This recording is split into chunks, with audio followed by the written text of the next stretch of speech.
guys, this is another episode of the Rose Quinn podcast, and my special guest today is Savannah Brooks, who is a literary agent. So it's another Lit Agent podcast. You guys are going to love getting to know Savannah. She is a literary agent at the Jennifer Chiara Literary Agency, and I'm really crossing my fingers that I pronounced that right. But before we get to Savannah, I'm going to tell you about my favorite book of the week. It's actually one I read a few weeks ago. I've been going through Gillian French's backlist, so I recently read The Lies They Tell, which is a really awesome YA mystery of sorts that is, right up my alley and what I enjoy. So let me go ahead and read you the blurb. Everyone in Tenny's Harbor knows about the Garrison tragedy, how an unexplained fire ravaged their house, killing 4 of the 5 family members. But what people don't know is who did it. All fingers point to Pearl Haskins' father, who was the caretaker of the property. But Pearl just doesn't believe it. Leave it to a town of rich people to blame the help.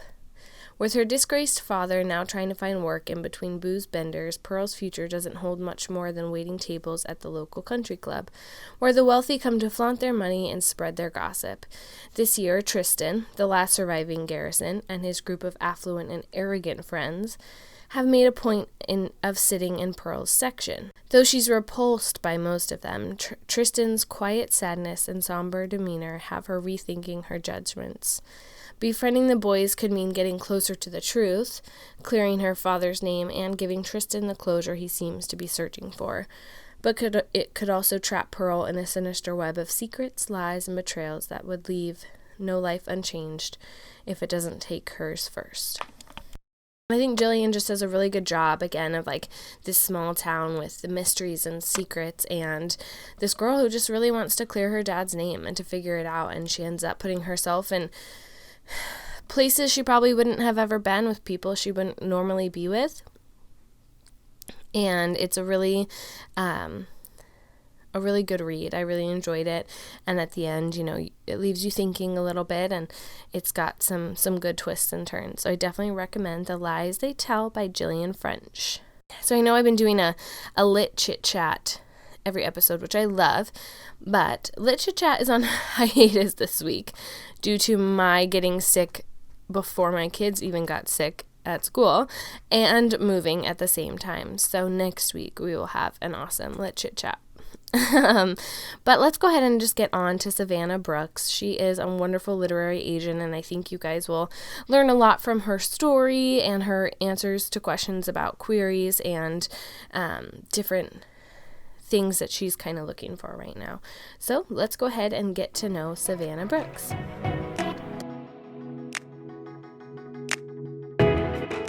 So Savannah, could you tell us a little bit about you and what drew you to publishing and being a literary agent?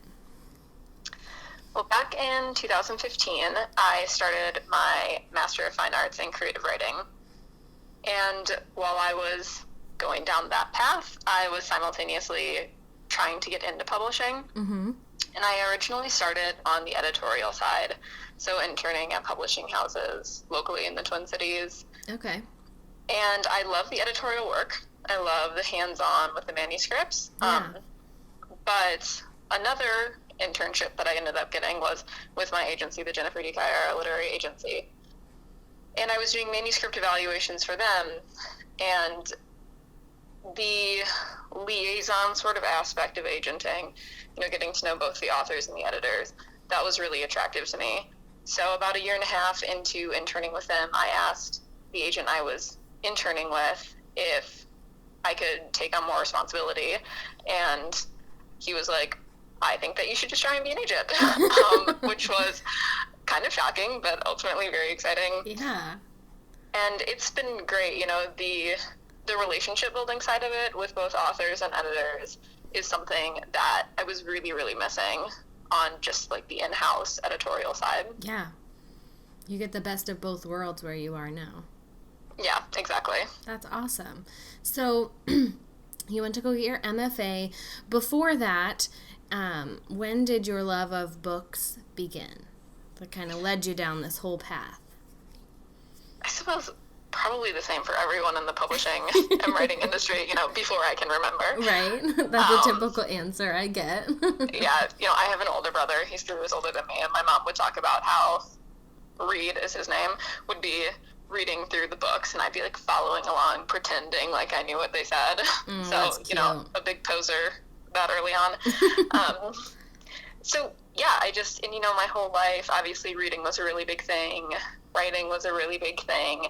It took a while after I graduated college for me to realize, like, oh, you can make a career out of this. That's awesome. That's super exciting. I think that is a typical answer. I've heard from some people that, their love of reading and storytelling and all that didn't start until much later in life, but I think on the agent side, it's usually the answers I've been getting is like, oh yeah, I've been reading ever since I could, and loving stories and wanting to be a part of it. So that's great. So let's talk about the lovely queries that you get to search through. Yeah. I know this is, these questions are all a little bit subjective to you, but it's just good to hear from different agents about what it is. So my first one is, do you think queries need to stick to that specified formula? Not submission guidelines for each agency, but just, what you see when you Google what should be in a query. Yeah. I'd say yes and no. The sort of standard layout is there for a reason. Mm-hmm. You need to give all of that information in an order that makes sense. So your intro, why you're querying that agent, a synopsis, a bio, your attached pages, all of that. But it's hard because agents are pretty subjective in what they look for. So, right. I always want comp titles, but some agents don't. And, I'll read through a more detailed synopsis, maybe like a few quick paragraphs, but some agents just want that part quick and dirty. So I'd say, give me the information I need to understand for where we're starting and where the book is going. But let the pages speak for themselves. Don't overpower the work with the intro. Yeah.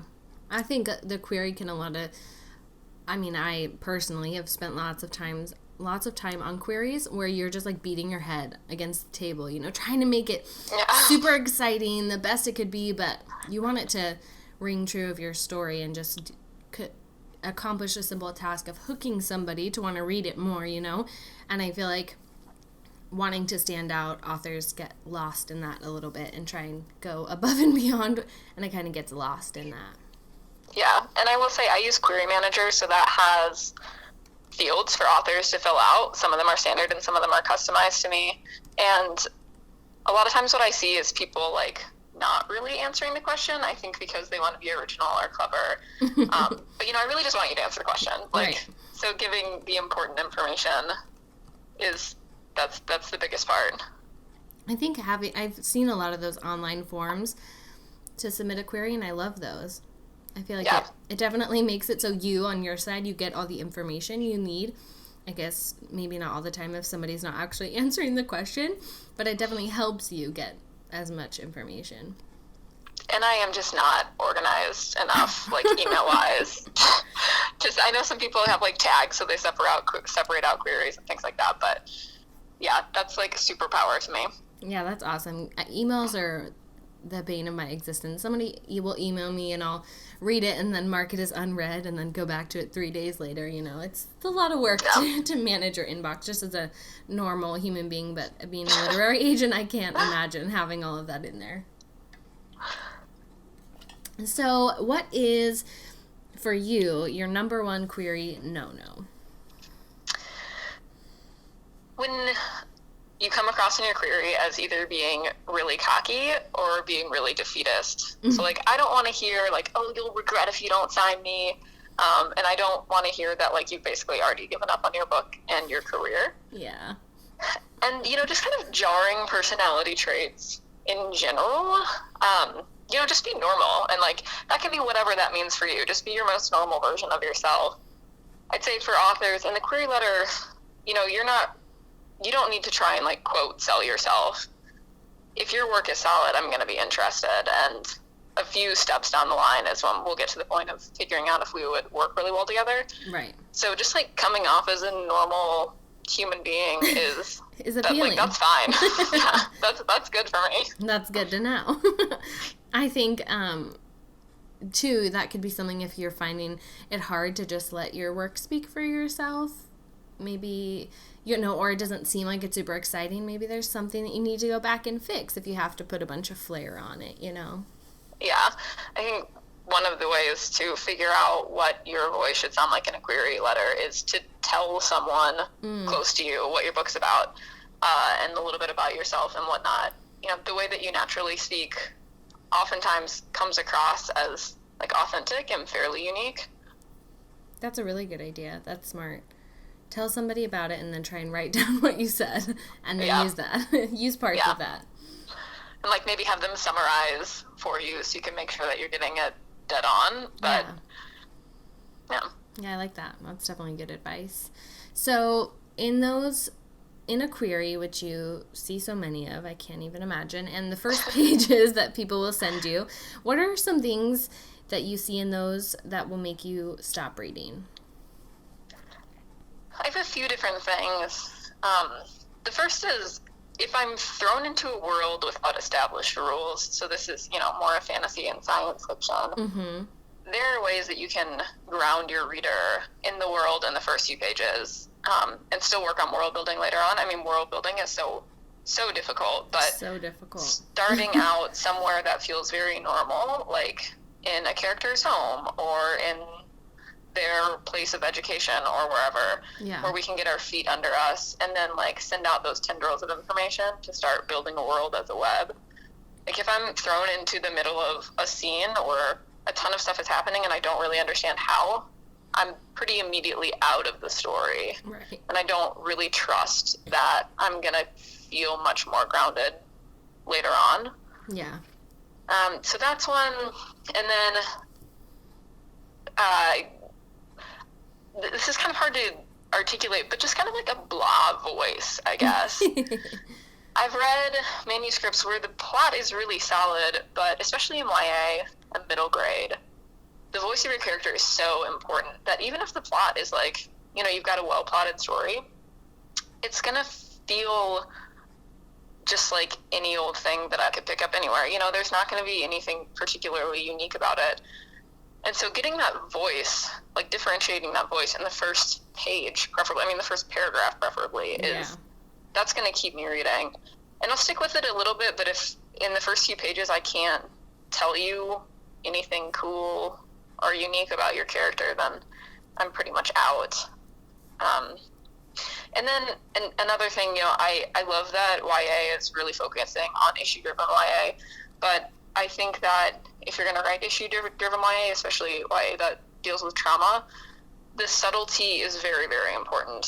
Yeah. It's like throwing a reader into an abruptly traumatic story or an abruptly traumatic arc. Yeah, that's, for one, like for me, that just like sucks to read. Yes. And it sucks to read even more before I've started to empathize with the character. Right. You need to know the character a little bit before you have something terrible happen to them. Yeah.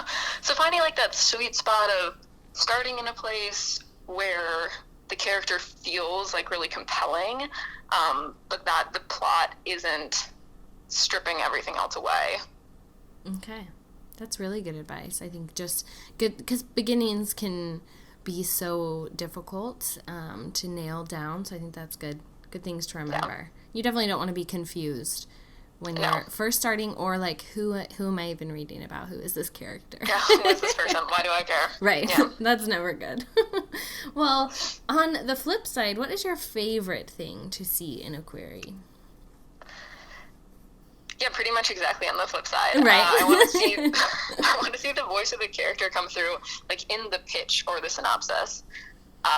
That's really my favorite thing. It's not necessary. It can be really hard, especially if you're in the sci-fi fantasy world, like to embody your character in the voice of just the synopsis. But if you can pull that off, like it just makes your query extremely memorable. Yeah. And from a business side, like I want to know who I'm getting on the page with, if you will. And so having that right off the bat is, especially if they're like quick-witted or snarky or anything like that, I'm engaged. Like, yeah. I feel a connection with the character already. For sure. You're going to want to follow them around for 300 pages. Exactly. That's awesome. So what would your tips or golden rules for authors who are querying be? And this is probably kind of a standard answer, but just be really particular about why you are querying to me. If your book takes place in Minnesota and you don't mention that, then I'll know that you didn't do the basics of like reading my agency page or clicking onto my Twitter account. And that's not a great start. That make me feel like you're not willing to put in the work to go through the oftentimes like 2-year plus journey of getting a book published. I know it's really hard to take all that time for each query. Like, for sure. I'm a writer, I send essays out into the world. I get that personalizing every single one is really, really time consuming, but unfortunately this whole process will be really, really time consuming. So getting started early that'll set the standard. Yeah. I want to know why you think we'll work well together. Me in particular.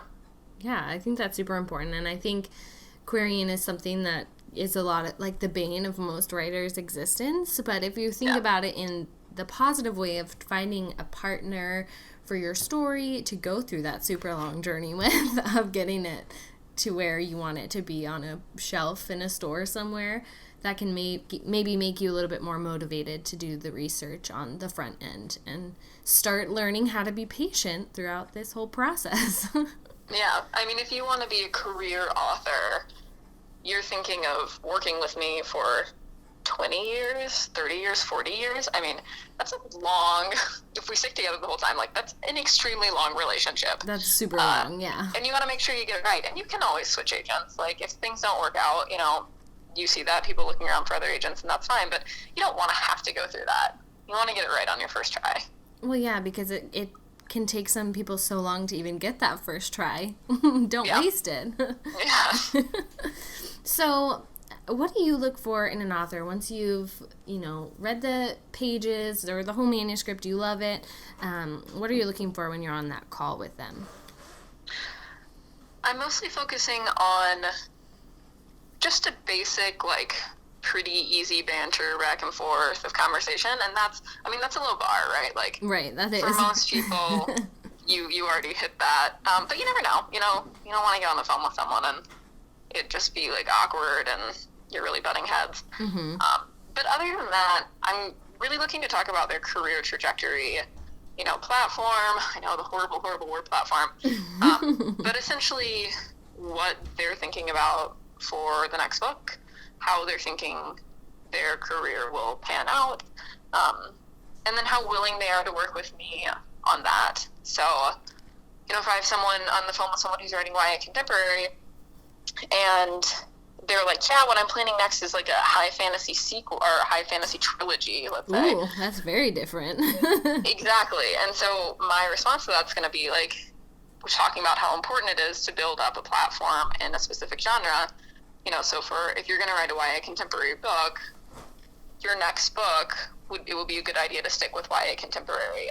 You don't want to be an erratic author. Yeah. You want your readers to trust that you're going to keep putting out stuff that they want to read, which doesn't mean that you can't switch at some point, right? Like that, like Lee Bardugo is a great example of that, right? Killing it in the YA fantasy world, right. And then jumped to adult, and people followed her, and they read that book because they're like, you're incredible. But she built up. How many books did she write? Like 5 in that? More than that. More than that? Something like that? Yeah. A lot. Yeah. And so talking about, having that conversation about what does your career look like, and, I like to tell authors, like, there's room in your career for every single book you want to write. Part of my job is helping you figure out the smartest way to order them. And if they really, really push back against that, then, that's a sign to me that, like, there is going to be trouble looming ahead. When we get to, like, the actual business part of publishing, there might be some rough patches, and maybe it'll be worth going forward, but maybe it won't. Yeah. I think that is good for people to know and think about as they go forward, because I think a lot of people who are querying also work on other books, so maybe a good reminder to stay In a similar vein and not make huge changes. Yeah, or just be willing to, like, put that fantasy trilogy that you're so excited about, like, maybe that's not the next thing you publish, maybe it comes later. Right. So, for you, what are you looking for right now? What's on your manuscript wish list? I have a few, like, super, super specific things, and then a few just kind of always things. So, I'm a mixed martial artist, and so I'm always looking for things with female main characters who are into fighting. I love it. I mean, MMA specifically, obviously, but it doesn't have to be MMA. It can be any martial arts. It could be boxing, kickboxing, you know, what had it. That's really compelling to me, and having that as a plot line and also a conversation of, like, what does it mean to sort of, like, swap the gender norms of athletics? All that's just, like, fascinating to me. You know, my MFA thesis really focused on being a woman fighter. So, you know, part of that's just, like, I want to read this. I'm really interested. Yeah. And then sort of along that vein, too, like, I would love to see a book that has a main character who's, like, into weapons work or fencing. Ooh, that would be really cool. Yeah, I can't believe in, like, this wonderful nerd community of writers that not one of you is into fencing, right? Like, that's statistically improbable. Yeah. So send it my way. Send your fencing stories my way. So things like that. I'm also right now really into, like, spooky but funny retellings of classic horror stories. So, like, think snarky horse girl meets the headless horseman, like something in that vein, something that's weird and has kind of the creepy tint, but is also funny. That would be great. I have joked on Twitter before that, like, if I were a witch, my familiar would be Knife Crow. I, like, picture a crow walking around with a knife in its mouth. And I'm, like, kind of joking, but I'm also not really joking. So, you know, that's my aesthetic. Anything that has the feel of the Scream movies is a good way for me to sum that up. Yes, I love those movies so much. Yeah, like that tongue-in-cheek play on horror that's still creepy. It still has that factor, but I love that stuff, right? Like, it's so fun to read through. So there's that, and then I'm really looking for Hmong characters and culture. You know, here in the Twin Cities, it's a huge part of our population, and I feel like it's just missing in YA and young adult. I haven't come across a book that has any Hmong characters or culture in it, so those are my really specifics. And then just things I'm always looking for. I'm always looking for funny characters, especially in plots that are really getting at, like, quote, the big stuff. So, like, death and love and identity crisis and family issues. That there's a character who's, like, wading through all of that, but doing so in a very witty, tongue-in-cheek, like, Arrested Development style humor way. I love that. Yes. I always want to learn. So, like, weird sports or hobbies or teams, you know, like, give your character a weird obsession and then teach me all about it. I want to put a book down and be like, oh my god, did you know, blah, blah, blah, like, annoy all of my friends. With the new facts you learned? Yes, I love those books. Just, like, my insufferable know-it-all self. Feed it, you know? Give me more of that. Yeah. And then I always like an unlikable narrator. Yes. And I guess I should, not completely unlikable, but they have to be a little redeemable. Yeah. A book that I love that's not YA, it's in the adult fiction world, but it's Fashion Victim. And the main character of it's, like, a total sociopath. Like, she's killing off all of these people to try and be best friends with someone she works with. And it works because she's funny. Like, she's a horrible, horrible person, but she's very funny. She's very smart. And somehow, by the end of the book, you're like, I kind of feel for you. It's kind of making me question, like, who I am as a person. But just, you know, like, the, like, really snarky mean girl. I'll say self-deprecating, but there's a really fine line with that. Oh, for sure. You know, just, like, the person who you're not expecting to root for, and then for some reason you are. I love those characters. I think those are the best characters, and if you can make one that you want to follow around for a whole entire book and it's not like a minor character, that's pretty amazing. Yeah, I'll follow that person. Oh, for sure. Well, that all sounds amazing, and hopefully the people listening who have the fencing story or the unlikable main character are sending that to you right now. Yeah, the unlikable fencer. That's what I want to see. Oh, that would be good. So my last question is one of my favorites. We're all book lovers. I love to know what your favorite book is right now. This isn't your favorite book of all time by any means, just a book you've read recently that you really loved. Yeah, I'm going to kind of cheat right now. Do it. And give you 3 books. I love it. And they're all for very, very different reasons. So the first one is Patron Saint of Nothing. I love that book for like the internal and external conflicts that this character is going through. So the internal conflict of being an immigrant who doesn't remember and doesn't feel like he belongs in his home country, wow. But also feels like fairly ostracized in the U.S. And I love the external conflict. You learn so much about international relations in this book.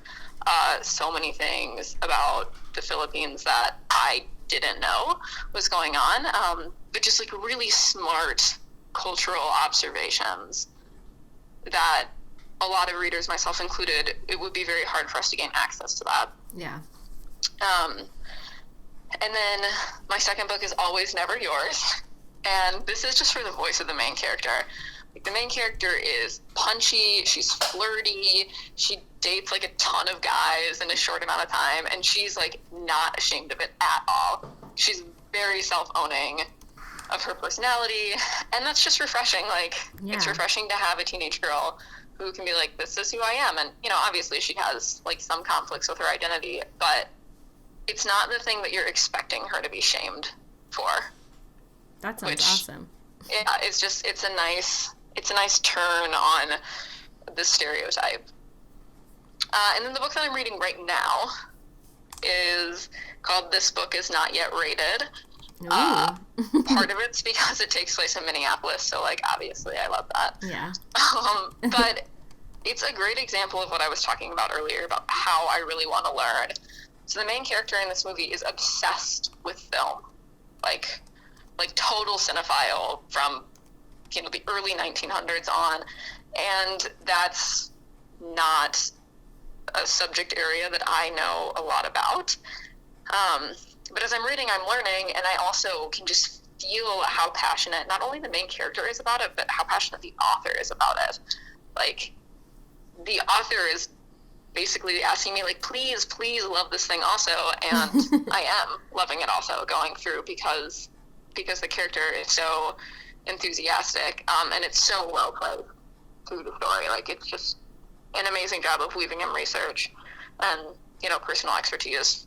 That's awesome, because I feel like sometimes that can cross the line into just kind of like a history book or a research paper, but when they can do it and still have you be engaged in the story and even excited about what they're talking about, that sounds great. Yeah, I have been very much so enjoying it, and very much so annoying my boyfriend with all the new information. All of these little fun facts. Yes. Those are the best books. I love it. Yes. Savannah, thanks so much for chatting with me today and answering my questions about queries and giving some great tips to the listeners. All right, guys, another amazing Literary Agent podcast down. Go ahead and get your queries ready for Savannah. I'm sure she will be so happy to get them in her inbox and to connect with you guys. And as always, wherever you're listening to this podcast, please rate and review. If you can't rate and review, please share it somewhere on your Instagram, on Twitter, anywhere. It is super helpful for me, but I just think it's helpful for everybody too. Like, these Literary Agent podcasts are wonderful, and I've gained so much knowledge through them, and I know that I've had a lot of people reach out to me and say the same thing. So I think it's just really wonderful that we have these agents who are opening up and giving us, kind of like a behind the scenes look. And again, I am still on the hunt for some more 2020 authors and agents. If you want to be on the podcast and chat with me and have a good time, go ahead and connect with me, rosequinneyco@gmail.com, or my website, rosequinnco.com. All right, everybody, that is the episode, and next week I'll have a new one for you. See ya later.